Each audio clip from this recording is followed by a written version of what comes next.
Bismillahirrahmanirrahim. Assalamualaikum warahmatullahi wabarakatuh. Innal hamdalillah nahmaduhu wa nasta'inuhu wa nastaghfiruh wa na'udzu billahi min shururi anfusina wa min sayyiati a'malina. Man yahdihillahu fala mudilla lahu wa man yudlil fala hadiya lahu. Asyhadu an la ilaha illallah wahdahu la syarika lahu wa asyhadu anna Muhammadan abduhu wa rasuluhu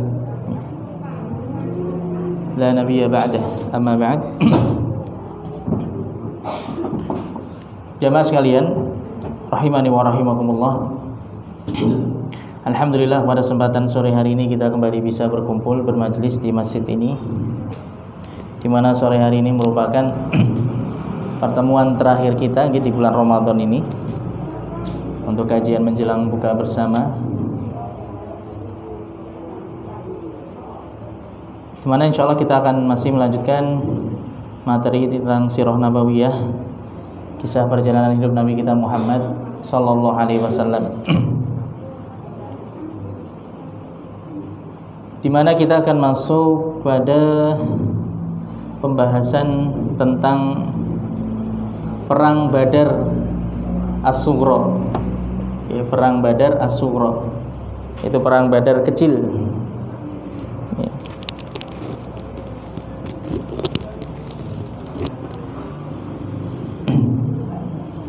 Jadi perang Badar versi yang kedua ini dinamakan dengan perang Badar As-Sughra, yang kecil maksudnya, ya, As-Sughra itu artinya kecil. Ini untuk membedakan dengan perang Badar yang besar yang terjadi sebelumnya. Ya, yang terjadi sebelumnya di tahun kedua Hijriah. Itu peperangan yang pertama kali terjadi antara kaum muslimin dengan kaum musyrikin. Nah, sebagaimana yang sudah kita lewati pada pembahasan atau pada peristiwa perang Uhud, di akhir perang Uhud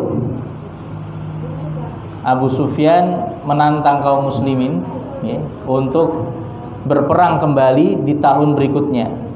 Ya, jadi perang Uhud kan terjadi di di tahun ketiga Hijriah, tahun ketiga Hijriah di bulan Syawal, bulan Syawal tahun 3 Hijriah. Ketika sudah berakhir peperangan, kemudian ada pembicaraan antara Abu Sufyan dengan Umar bin Khattab radhiyallahu anhu. Ya. Kemudian di akhir dari pembicaraan tersebut, Abu Sufyan menantang kaum muslimin untuk kembali berperang, ya, untuk kembali berperang di tahun berikutnya. Dan tempat yang ditetapkan adalah Medan Badar, ya, Medan Badar. Jadi bukan di Uhud lagi, tapi di Badar. Ya. Yang dipilih adalah lokasi Badar. Maka dinamakan perang Badar As-Sughra.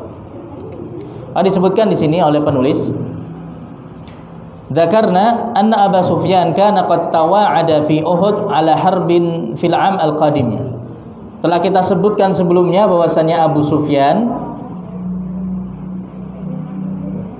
menantang atau memberikan janji, ya, kepada kaum muslimin, artinya sudah mengambil atau mengadakan suatu perjanjian dengan kaum muslimin untuk melakukan peperangan kembali di tahun berikutnya, ya, di setelah perang Uhud. Maka falamma dakhala syahru Sya'ban sanata arba'in minal hijrah kharaja Rasulullah sallallahu alaihi wasallam ila Badrin hasbal mau'id. Maka tatkala telah masuk bulan Sya'ban di tahun keempat Hijriah, adapun perang Uhud terjadi tadi di bulan Syawal tahun 3 Hijriah. Jadi belum genap 1 tahun sebenarnya, nggih. Jadi di bulan Sya'ban itu Rasulullah sudah siap untuk berperang kembali bersama memerangi kaum musyrikin, ya, untuk kembali berhadapan dengan kaum musyrikin di medan Badar, ya. Dan sebelumnya Rasulullah mengirim surat, ya, beliau mengirim surat kepada kaum musyrikin menyatakan bahwasanya kaum muslimin sudah siap, ya, untuk menghadapi mereka di perang Badar. Jadi mereka ditunggu oleh kaum muslimin di medan Badar. ya, di wilayah Badar. Jadi dikirimlah surat tersebut kepada orang-orang Quraisy. Ini terjadi di bulan Sya'ban. Ya, terjadi di bulan Sya'ban. Jadi sebelum Ramadan. Kharaja Rasulullah sallallahu alaihi wasallam ila Badrin hasbal mau'id. Akhirnya Rasulullah SAW pun keluar bersama pasukan kaum muslimin menuju Badar sebagaimana yang telah ditentukan, dijanjikan sebelumnya. Ya, yaitu medan Badar atau wilayah Badar yang dijadikan sebagai medan pertempuran. Wa aqama biha 8 ayyam yantadhiru Aba Sufyan. Kemudian Rasulullah dan kaum muslimin menetap di wilayah Badar selama 8 hari. Ya, selama 8 hari. Awalnya cuma 3 hari. Ya, awalnya rencananya ditunggu selama 3 hari menunggu pasukannya Abu Sufyan tiba, ya pasukannya kaum musyrikin tiba. Tapi enggak datang-datang. Ya. Pasukannya kaum musyrikin yang dipimpin oleh Abu Sufyan ini tidak kunjung datang. Ditunggu enggak datang-datang. Ya, padahal yang nantang pertama kali Abu Sufyan, ya. Mereka orang-orang musyrikin yang menantang sebelumnya. Tapi mereka sendiri yang tidak datang akhirnya. Wa kana ma'hu alfun wa khamsumi'atin muqatil. Yang mana ketika itu Rasulullah membawa pasukan sebanyak 1.500 pasukan, ya 1.500 orang. Ya, jadi kaum muslimin yang ikut ketika itu sebanyak 1.500 pasukan. Ya. Wa asratu afras, dengan membawa hanya 10 ekor kuda. Jadi kuda yang dibawa cuma 10 ekor. Yang lainnya jalan. Ya. 1.500 kudanya cuma 10. Ya. Jadi hampir semuanya itu jalan kaki ketika berangkat menuju Badar. Wa ata al-liwa Ali ibn Abi Thalib radhiyallahu anhu, dan Rasulullah memberikan panji, ya bendera perang, panji kaum muslimin itu diserahkan kepada Ali bin Abi Thalib radhiyallahu anhu. Jadi memang Ali ini sering diberi panji peperangan oleh Rasulullah. Ya. Jadi benderanya kaum muslimin itu sering diberikan kepada Ali. Padahal Ali ketika itu masih terbilang muda. Ya, beliau umurnya masih sekitar 20-an tahun ketika itu. Masya Allah. Ya. Wastakhlafa 'alal Madinah Abdullah ibn Ruwahah. Kemudian Rasulullah mewakilkan kota Madinah kepada sahabat Abdullah ibn Ruwahah. Jadi selama ditinggal oleh Rasulullah untuk melaksanakan perang Badar ini, Madinah diserahkan pengurusannya kepada sahabat Abdullah ibn Ruwahah radhiyallahu anhu. Nah, ini keadaan pasukan kaum muslimin berangkat bersama 1.500 pasukan. Tiba lebih dulu di Badar, ya, di wilayah Badar, kemudian tinggal di situ selama 8 hari menunggu datangnya pasukan kaum musyrikin. Kemudian amma Aba Sufyan fa innahu kharaja fi alfai muqatil wa khamsina farasan. Adapun Abu Sufyan setelah mendapat surat dari Rasulullah tadi, ya, maka dia pun keluar bersama pasukan kaum musyrikin sebanyak 20 orang. 2000 pasukan, ya 2000 pasukan, ya. Pasukannya 2000, kaum muslimin tadi 1.500. Jadi perbandingannya tidak terlalu besar, ya. Wa khamsina farasan, dan membawa 50 ekor kuda. Ya, membawa 50 ekor kuda. Kalau kaum muslimin tadi cuma 10. Kemudian hatta intaha ila Marrad Dhahran. Kemudian pasukan Abu Sufyan ini keluar dari kota Mekah menuju utara, ya arah utara, karena Madinah kan terletak di wilayah utara. Badar ini juga terletak di utara kota Mekah. Kalau dari Madinah itu di selatannya, tapi kalau dari Mekah terletak di sebelah utara. Nah, ketika sudah sampai di suatu wilayah bernama Marrud Dhahran, ya, suatu wilayah bernama Marrud Dhahran, yang ini jaraknya itu baru sekitar 22 km dari kota Mekah. Jadi belum jauh. Ini 22 kilo kan itu belum jarak safar, ya, Pak. 22 kilo belum jarak safar, ya. Masih dekat dengan kota Mekah. Baru tiba di Marrud Dhahran, Abu Sufyan sudah berhenti di situ bersama pasukannya. Wa nazala ala Majinnah ma'in masyhur fi tilkan nahiyah. Kemudian Abu Sufyan dan pasukannya singgah di suatu sumber air bernama Majinnah, ya, sebuah sumber air yang terletak di wilayah Mahrud Dhahran tadi. Wa kana qad akhadahu ar-ru'bu mundu khurujihi. Dan ternyata Abu Sufyan itu sudah ketakutan semenjak keluar dari kota Mekah.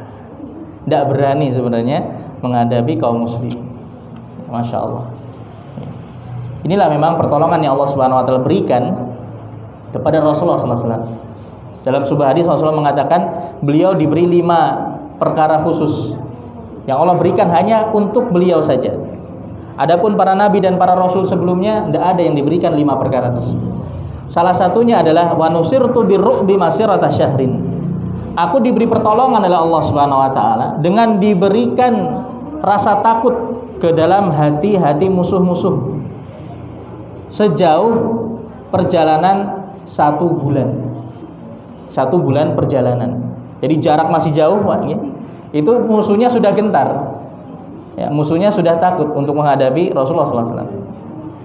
Allah Subhanahu wa taala Maha mampu untuk membolak-balikan hati, ya. Jadi hati para hamba ini berada di dalam kekuasaan Allah Subhanahu wa taala. Sangat mudah bagi Allah untuk memasukkan rasa takut ke dalam hati para hamba. Nah, ini musuh-musuh Islam diberi rasa takut seperti ini, ya. Jadi semenjak keluar dari kota Mekah saja Abu Sufyan itu sudah takut, sudah ragu-ragu. Tapi karena ya gimana? Kalau dia tidak keluar mau taruh di mana mukanya, begitu istilahnya. Dia harusnya tentunya malu kalau dia tidak keluar karena dia sendiri yang menantang sebelumnya. Baik. Makanya ketika itu baru sampai wilayah Mahrud Dhahran tadi dia sudah berhenti. Padahal jaraknya baru sekitar 22 km tadi dari kota Mekah nih. Masih jauh dari Badar. Ya, masih sangat-sangat jauh dari Badar. Maka kemudian Abu Sufyan pun ketika itu berpidato di depan pasukannya. Beliau mengatakan, "Ya ma'syara Quraisy." Ya, kita kalau bicarakan Abu Sufyan ini karena nantinya beliau masuk Islam juga, ya. Jadi kalau saya bahasakan beliau juga tidak apa-apa.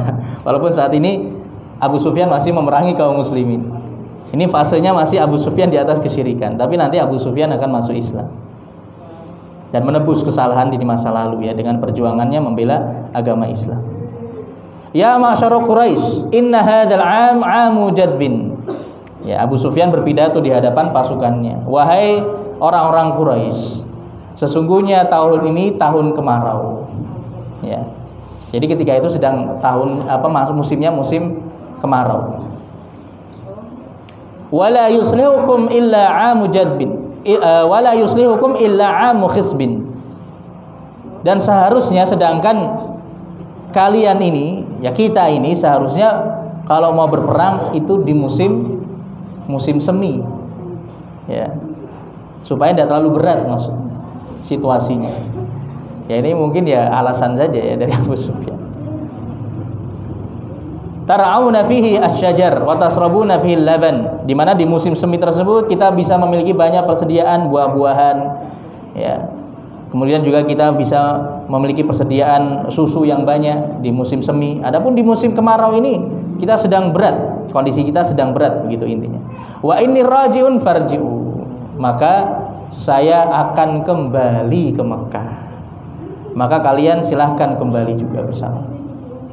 Ya. Ternyata Abu Sufyan memerintahkan pasukannya untuk kembali ke kota Mekah, nggak jadi berperang, ya, tidak jadi menghadapi kaum muslimin. Ya, ini akal-akalannya saja. Ya, ini cuma alasannya Abu Sufyan saja. Padahal sebenarnya Abu Sufyan takut menghadapi kaum muslimin. Dan bagaimana reaksi kaum musyrik, orang-orang Quraisy ketika itu, pasukan kaum musyrikin kita? Tidak ada satupun yang membantah. Tidak ada satupun yang keberatan. Berarti memang semuanya itu takut menghadapi kaum muslimin. Ya, Masya Allah. Jadi ini benar-benar ketika itu kaum muslimin sudah memiliki wibawa, ya, wibawa yang tinggi di hadapan musuh-musuhnya ketika itu. Apalagi nanti setelah ini, Pak, ada beberapa peristiwa juga yang semakin membuat kaum muslimin itu disegani di Jazirah Arab. Padahal masih berapa umurnya? Ya, umur negeri Islam itu masih 4 tahun. Ini kan masih tahun keempat Hijriah. Jadi masih belum ada 4 tahun bahkan. Ya, belum ada 4 tahun didirikan daulah Islamiyah itu. Tapi sudah disegani seperti itu. Padahal orang-orang Quraisy itu kabilah Arab yang paling disegani, yang paling ditakuti di Jazirah Arab, orang-orang Quraisy. Ya, mereka yang dikenal memiliki kekuatan yang paling besar.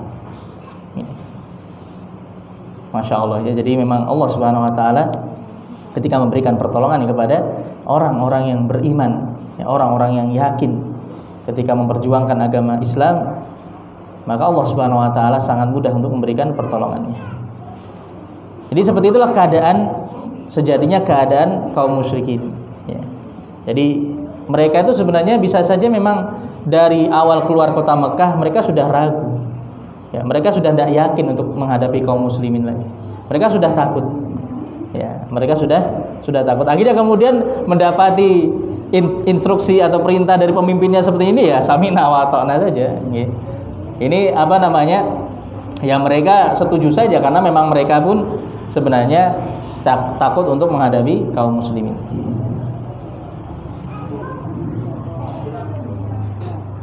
Nah, kemudian bagaimana dengan keadaan kaum muslimin yang ketika itu sudah di wilayah Badar? Akhirnya menunggu di sana. Ini kok nggak kunjung-kunjung datang pasukan Abu Sufyan. Awalnya 3 hari. Awalnya kan ditunggu selama 3 hari. 3 hari ditunggu, tidak keluar-keluar, tidak muncul-muncul pasukan kaum muslimin.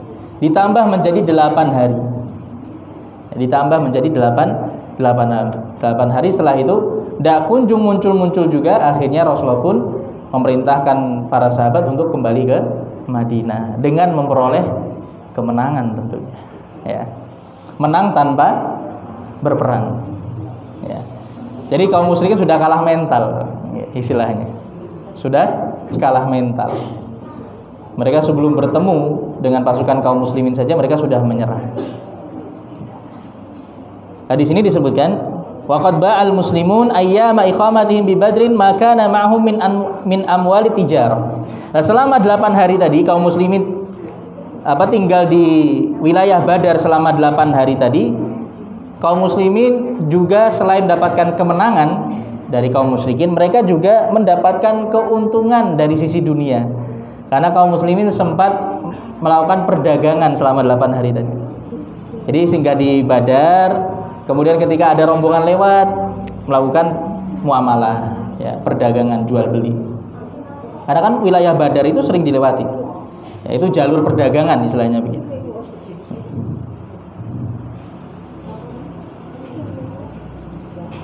Maka di sini disebutkan warabahu dirhamain bidirham. Kaum muslimin pun bisa mendapatkan keuntungan 100%. Ya, Masya Allah. Jadi modal 1 dirham bisa dapat 2 dirham. Tadi kan 100% keuntungannya. Ini tentunya merupakan karunia dari Allah Subhanahu wa taala. Maka tsumma raja'u wa qad habahum kullu aduwwin. Maka mereka pun kaum muslimin pun kembali ke kota Madinah dalam keadaan mereka disegani oleh seluruh musuh-musuhnya. Ya, disegani oleh seluruh musuh-musuhnya. Kaum Quraisy saja yang paling terdepan, ya, musuh bebuyutannya istilahnya begitu. Kaum musyrikin Quraisy musuh bebuyutannya saja sudah takut untuk menghadapi kaum muslimin. Wasadal amnu fi kulli janib. Maka akhirnya menyebarlah keamanan di seluruh penjuru kota Madinah. Ya.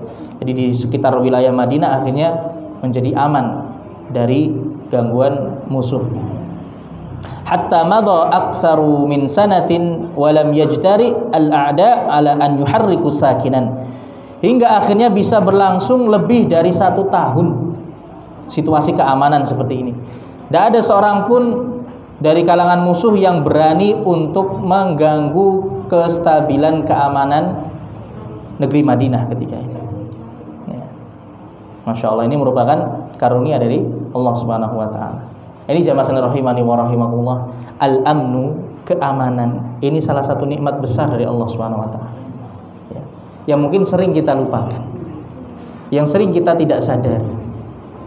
keamanan, kita bisa hidup dengan aman, damai, sejahtera, tentram. Seperti di negeri kita ini. Alhamdulillah Allah berikan keamanan di negeri kita ini. Kita bisa bisa beraktivitas setiap harinya dengan aman, tanpa merasakan khawatir, rasa takut, tanpa kita khawatir terhadap harta kita, keluarga kita, nyawa kita. Banyak saudara-saudara kita di luar sana yang tidak mendapatkan kenikmatan ini. Ya, di negara-negara konflik, ya, di negeri-negeri Islam yang mereka sedang mengalami konflik, itu luar biasa. Ya. Kondisi yang kita rasakan saat ini merupakan sesuatu yang mereka impi-impikan sejak dulu. Nah, kita sendiri yang merasakannya kadang lupa. Ini nikmat yang besar. Maka jangan sampai kita rusak ya keamanan ini. Jangan sampai kemudian Allah Subhanahu wa taala mencabut nikmat ini dari negeri kita. Kita baru merasakan, nanti kalau sudah Allah cabut, kita baru merasakan betapa besarnya nikmat keamanan. Ini contohnya saudara-saudara kita di negeri Mesir dulu ya. Setelah revolusi itu. Setelah jatuh siapa? Husni. Siapa? Itu setelah apa? Husni Mubarak ya. Setelah Husni Mubarak itu. Ya. Husni Mubarak digulingkan dengan dengan cara revolusi. Ya. Banyak para asatidah yang lulusan sana, lulusan Mesir. Ya, kadang cerita ke kita bagaimana kondisinya luar biasa. Ya, rakyat Mesir itu ketika setelah Husni Mubarak lengser kemudian dibunuh, akhirnya kemudian digantikan oleh pemimpin yang berikutnya yang melakukan kudeta. Mereka merasakan bahwasanya kalau seandainya mereka bisa mengulang waktu, mereka tidak akan melakukan revolusi. Ya. Mereka tidak akan melakukan pergerakan kudeta. Keadaannya jauh lebih baik ketika di masa Husni Mubarak, aman, sejahtera. Ya. Maka ini jamaah sekalian rahimani wa rahimakumullah. Ini baru salah satu contoh saja. Ya, banyak negeri-negeri Islam di luar sana yang mengalami hal yang serupa. Suriah, ya. Kemudian juga Palestina, teman-teman saudara-saudara kita di Palestina hingga saat ini bagaimana keadaannya? Ya. Kita tahu, lihat kan ketika mereka sholat di Masjid Al-Aqsa saja kemudian diusir oleh tentara Zionis Yahudi. Coba kita tiap hari, tiap malam bisa sholat tarawih dengan nyaman, aman, tentram, damai. Tidak ada yang berani ganggu kita. Paling diganggu suara petasan. Tidak ada yang berani ganggu. Kita bisa beribadah dengan tenang seperti ini merupakan nikmat yang sangat besar. Makanya Rasulullah dalam sebuah hadis mengatakan, "Man asbaha minkum mu'afan fi jasadihi, aminan fi sirbihi, indahu qutu yaumih, fa ka'annama hizat lahu dunya." Barang siapa di antara kalian yang bangun di pagi hari dalam keadaan sehat jasmaninya, sehat walafiat. Alhamdulillah kita sehat walafiat. Ya, kita dalam keadaan sehat.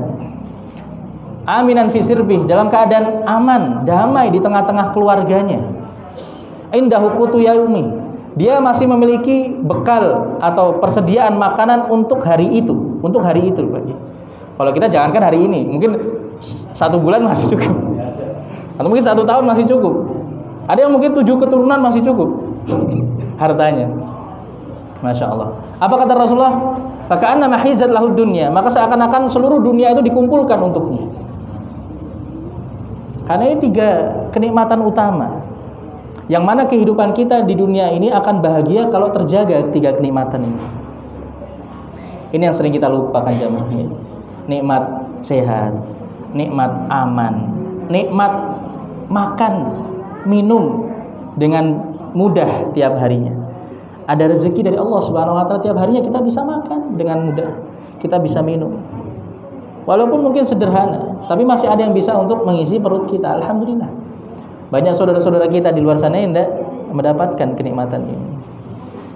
Mereka mau makan saja susah. Ya, tiap harinya kita merasakan lapar, haus itu di bulan Ramadan ini saja. Ya, artinya di siang hari kita merasakan lapar, haus. Ini saudara-saudara kita di luar sana banyak yang merasakan seperti ini, bahkan mungkin tiap hari sepanjang tahun.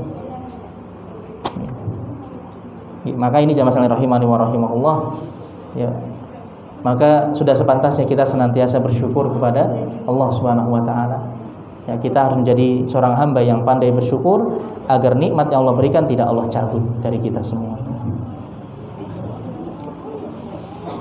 Kemudian selanjutnya wastata'a Rasulullah sallallahu alaihi wasallam bi fadlillah thumma bi fadli hadzal amn an yatafarragha li ta'mini aqsal hudud. Kemudian Rasulullah sallallahu alaihi wasallam pun dengan keutamaan dari Allah dan juga dengan keadaan yang aman seperti ini, ya, dengan kondisi yang aman seperti ini, maka beliau pun mampu untuk mengamankan wilayah-wilayah perbatasan yang paling jauh. Ya, jadi wilayah-wilayah perbatasan negeri Islam atau wilayah-wilayah yang sudah dikuasai oleh kaum muslimin, jadi batas-batas wilayah yang paling jauh itu bisa diamankan oleh Rasulullah SAW.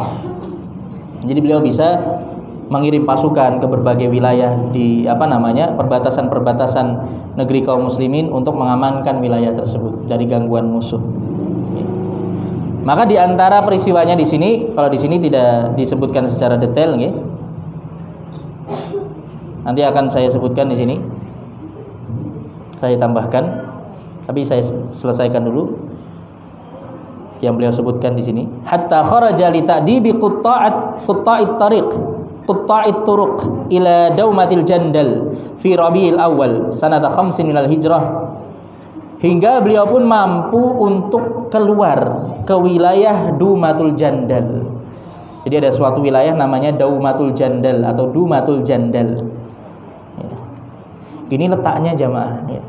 Letaknya itu kalau sekarang itu di perbatasan Yordania.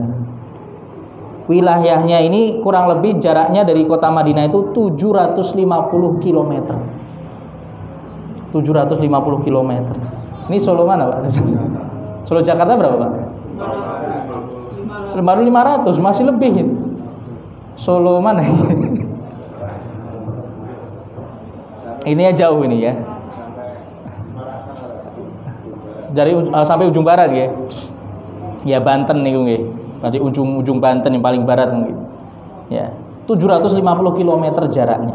Ini Rasulullah sendiri bersama pasukan kaum muslimin nanti bisa sampai ke wilayah tersebut untuk mengamankan wilayah tadi. Ini karena ini wilayah sudah dikuasai oleh kaum muslimin. Ya. Tapi ketika itu ada muncul beberapa kabilah yang tinggal di sana yang mereka kemudian melakukan aksi pembegalan, kalau bahasa kita sekarang.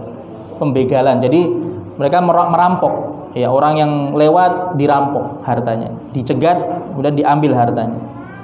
Maka ini tentunya merusak kestabilan keamanan di wilayah tersebut. Akhirnya Rasulullah pun beliau sendiri yang kemudian berangkat bersama kaum muslimin ke wilayah tersebut untuk mengamankan wilayah tadi. Nanti akan saya sebutkan kisahnya sedikit di sini. Kemudian fabasatallahu lahu al-aman wassalam fi kulli janib. Maka Allah Subhanahu wa taala pun menyebarluaskan keamanan, ya, Allah Subhanahu wa taala bisa memberikan keamanan dan keselamatan kepada kaum muslimin di seluruh penjuru, ya, di seluruh penjuru negeri Madinah. Baik, ini jamaah sekalian rahimani wa rahimakumullah. Itu tadi yang disebutkan oleh penulis kaitannya dengan beberapa peristiwa setelah Perang Badar As-Sughra, ya, perang Badar yang kecil tadi. Jadi sebelum kita masuk pada pembahasan perang Ahzab, nanti insya Allah pada pertemuan berikutnya kita masuk pembahasan perang Ahzab. Di sini ada beberapa peristiwa tadi yang disebutkan. Dan di antara peristiwanya yang tidak disebutkan di sini adalah pernikahan Rasulullah SAW dengan Ummu Salamah. Ya, pernikahan Rasulullah SAW dengan seorang sahabiah bernama Ummu Salamah radhiyallahu anha. Ini terjadi di bulan Syawal di tahun 4 Hijriah. Jadi 2 bulan setelah peristiwa perang Badar Sughra tadi. Nah, siapa Ummu Salamah? Ya, Ummu Salamah nama asli beliau Hindun binti Abu Umayyah. Hindun binti Abu Umayyah, tapi lebih dikenal dengan nama kunyahnya yaitu Ummu Salamah karena salah satu anak beliau bernama Salamah. Salamah ini laki-laki nggih. Kalau orang Arab Salamah itu laki-laki, bukan perempuan, ya. Kalau orang Indonesia Salamah ini biasanya untuk perempuan. Tapi sebenarnya orang Arab itu menggunakan Salamah ini untuk laki-laki. Siapa suami beliau sebelumnya? Suami beliau sebelumnya sahabat bernama Abu Salamah, Abdullah ibnu Abdil Asad. Ya, Abdullah bin Abdul Asad radhiyallahu anhu. Nah, Abu Salamah ini gugur setelah peristiwa perang Uhud. Jadi pada peristiwa perang Uhud beliau mengalami luka yang parah. Nah, kemudian beberapa saat setelahnya beliau pun wafat. Nah, setelah wafat Ummu Salamah kemudian ingat dengan doa yang diajarkan oleh Rasulullah SAW. Ini doa yang hendaknya kita baca ketika kita ditimpa musibah. Jadi di sini Ummu Salamah bercerita bahwasanya beliau pernah mendengar Rasulullah SAW mengatakan, "Ma min 'abdin tusibuhu musibah, fayaqulu inna lillahi wa inna ilaihi raji'un, Allahumma ajurni fi musibati wa akhlif li khairan minha. Illa ajarahu Allahu fi musibatihi wa akhlafa lahu khairan minha."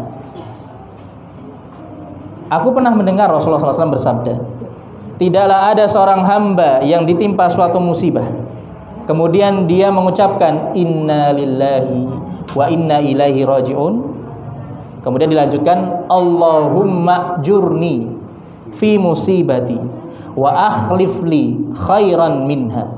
Ya Allah, setelah mengatakan inna lillahi wa inna ilaihi raji'un, sesungguhnya kami milik Allah dan kami akan kembali kepadanya. Kemudian mengatakan Allahumma ajurni fi musibati, ya Allah berikanlah aku pahala pada musibahku ini. Ya. Ini tentunya berat jamaah. Seseorang yang ketika tertimpa musibah masih ingat untuk membaca doa ini berarti dia orang yang benar-benar ingat kepada Allah Subhanahu wa taala. Ya. Allahumma ajurni fi musibati, apalagi ini musibahnya kehilangan seorang suami. Kita sebutkan sebelumnya ya pada pembahasan perang Uhud kemarin, bahwasannya suami itu memiliki kedudukan yang tidak bisa dibandingkan dengan orang lain di hati seorang istri. Jadi di antara musibah yang paling berat yang dialami oleh seorang istri ketika ditinggal oleh suaminya. Sedangkan Ummu Salamah ingat dengan doa ini. Ya Allah, berilah aku pahala pada musibahku ini dan berilah aku ganti yang lebih baik darinya. Maka Ummu Salamah pun membaca doa ini ketika ditinggal oleh Abu Salamah. Kemudian falamma tuwfiya Abu Salamah qultu kama amarani Rasulullah sallallahu alaihi wasallam, maka kemudian tatkala Abu Salamah meninggal, aku pun membaca doa sebagaimana yang diajarkan oleh Rasulullah sallallahu alaihi wasallam. Fa akhlafallahu li khairan minhu, kemudian Allah pun memberikan ganti untukku yang lebih baik dibandingkan Abu Salamah. Siapa? Rasulullah sallallahu alaihi wasallam. Masya Allah. Ya, diberi ganti suami yang lebih baik. Abu Salamah diganti dengan Rasulullah sallallahu alaihi wasallam. Ini jamaah sekalian rahimani wa rahimakumullah. Ya. Ini rahasia dari doa ini. Makanya kita ketika tertimpa musibah apapun itu musibahnya, hendaknya kita ingat untuk membaca doa ini. Ya, inna lillahi wa inna ilaihi raji'un. Allahumma ajurni fi musibati wa akhlif li khairan minha.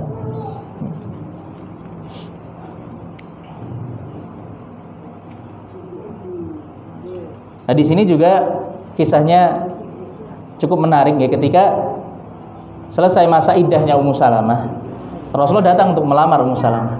Ya, Masya Allah. Tapi Ummu Salamah mengatakan kepada Rasulullah, "Ya Rasulullah, ma bi an la takuna bika ar-raghba fiyya, walakinni imra'atun fi ghairatin shadidah, fiyya ghairatun shadidah. Fa akhafu an tara minni syai'an yu'adzibuni Allahu bihi, wa ana imra'atun qad dakhaltu fis sin wa ana dzatu iyalin."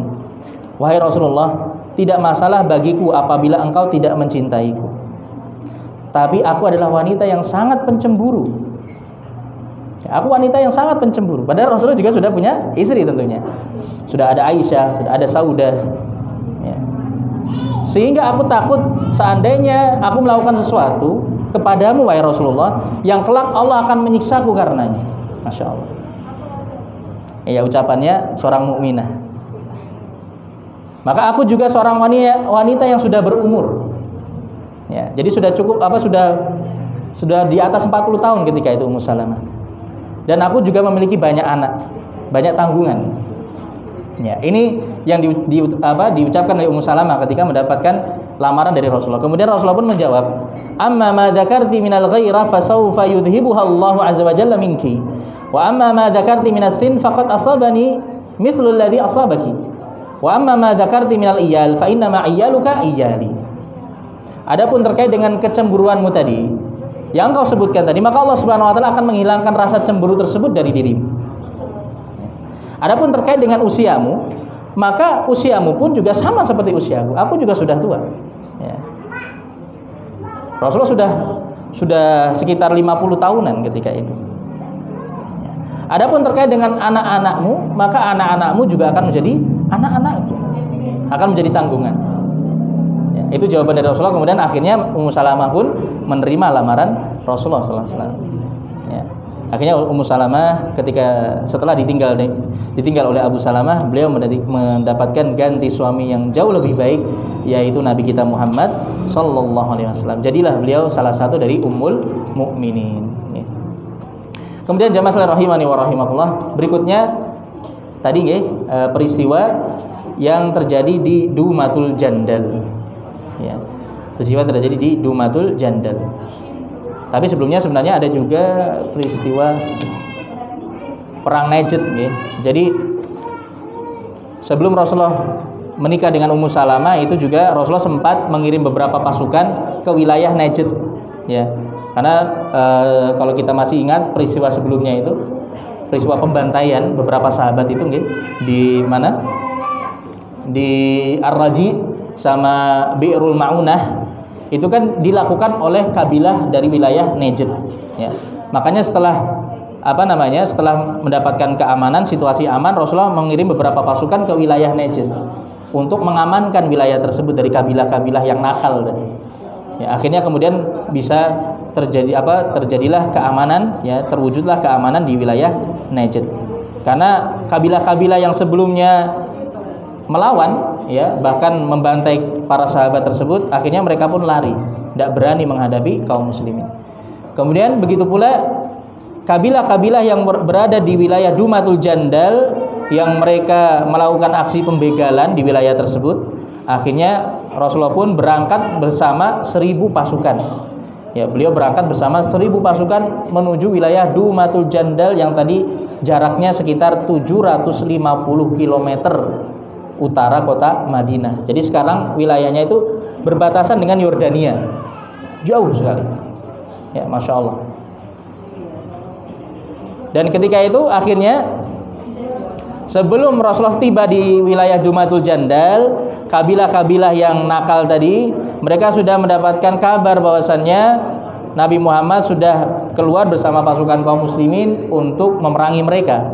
Akhirnya mereka pun langsung kabur, nggak berani berhadapan dengan kaum muslimin. Akhirnya ketika Rasulullah sampai di sana, beliau nggak mendapatkan satupun dari mereka.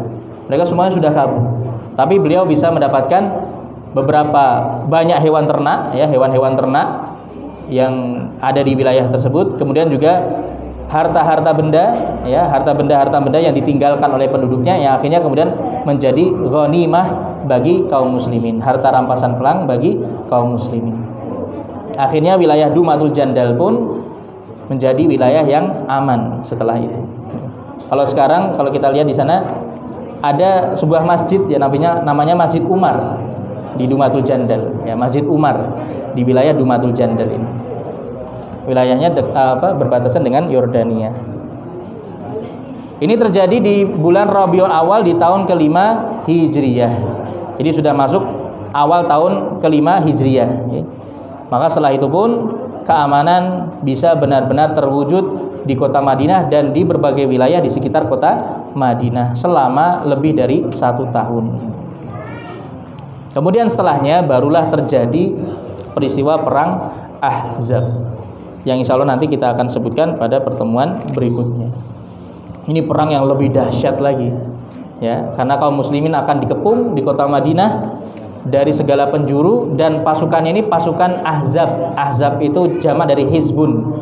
Jadi gabungan, golongan-golongan, pasukan gabungan. Tidak hanya kaum musyrikin, kaum Quraisy saja, tapi berbagai kabilah dari bangsa Arab yang ikut menyerang kaum muslimin, termasuk orang-orang Yahudi. Ya, nanti itu peperangan yang sangat berat, tapi Allah Subhanahu wa taala tentunya memberikan pertolongannya kepada kaum muslimin. Nanti akan kita bahas pada pertemuan sebelumnya, pertemuan selanjutnya insyaallah taala. Mungkin kita cukupkan dulu sampai di sini ya pertemuan kita pada sore hari ini. Ini sekali lagi ini pertemuan terakhir kita untuk bulan Ramadan ini. Insya Allah nanti kita lanjutkan juga di hari Sabtu, tapi jadwalnya seperti biasa ba'da maghrib insya Allah taala. Alhamdulillahirabbil alamin wa sallallahu wasallam ala nabiyyina Muhammadin wa ala alihi wa ashabi ajmain. Subhanakallahumma bihamdika asyhadu an la ilaha illa anta astaghfiruka wa atubu ilaik. Wassalamualaikum warahmatullahi wabarakatuh. Nggih. Itu lebarannya Jumat atau Sabtu nanti nggih?